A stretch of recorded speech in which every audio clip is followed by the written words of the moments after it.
Big boss season 8 లో nomination ముగిసిన తర్వాత ఓటింగ్ లో ఎవరెవరు ఏ స్థానాల్లో కొనసాగుతున్నారో తెలుసుకోవాలని అనుకుంటున్నారా?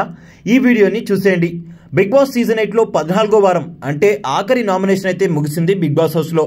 ఇక ఈ నామినేషన్ లో టికెట్ టు ఫినాలే గెలిచిన అవినాష్ తప్ప మిగతా ఇంటి సభ్యులందరూ కూడా నామినేట్ అయ్యారు డైరెక్ట్ గా బిగ్ బాస్ చేత. అయితే బిగ్ బాస్ పెట్టిన ప్రక్రియ ఏంటి అంటే హౌస్ లో ఉన్న సభ్యులందరి ఫోటోలు ఫ్రేమ్స్ లో పెట్టి వాళ్ళు సెకండ్ ఫైనలిస్ట్ గా అవ్వాలా లేదా అన్నది మిగతా ఇంటి సభ్యులపై ఆధారపడి ఉంటుందని చెప్పారు. ఇంటి సభ్యులు ఎవరైతే రెండో టికెట్ టు ఫినాలే పొందడానికి అనర్హులై ఉంటారో వారిని నామినేట్ చేస్తూ కారణం చెబుతూ ఆ ఫోటో ఫ్రేమ్ ని బంద్ చేయాలని చెప్పాడు బిగ్ బాస్. అయితే దీనికి నామినేషన్ ప్రక్రియకి ఎటువంటి సంబంధం లేదు, కానీ నామినేషన్ లోకి అయితే అందరూ వచ్చారు. అయితే ఈ ప్రక్రియ ఇంకా ముగియలేదు లైవ్ లో, కానీ నామినేషన్ అయితే ముగిసింది. ఇక ఈ నామినేషన్ లో నిఖిల్, గౌతమ్, రోహిణి, ప్రేరణ, విష్ణుప్రియ, నబిల్ వీళ్ళంతా ఉన్నారు. ఒకసారి మనం మొదటి రోజు ఓటింగ్ ట్రెండ్స్ పరిశీలిస్తే గనక టాప్ లో గౌతమ్ దూసుకెళ్తున్నాడు. తర్వాత నిఖిల్ రెండవ స్థానంలో కొనసాగుతున్నాడు.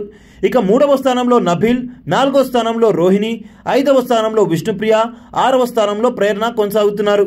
ఇక లాస్ట్ 4, 5, 6 స్థానాల్లో ఉన్న నబిల్, విష్ణుప్రియ, ప్రేరణలకు ఎంతో పెద్ద డిఫరెన్స్ అయితే లేదు. నబిల్కి 12% ఉండగా విష్ణుప్రియ అండ్ ప్రేరణకు 11% ఉంది.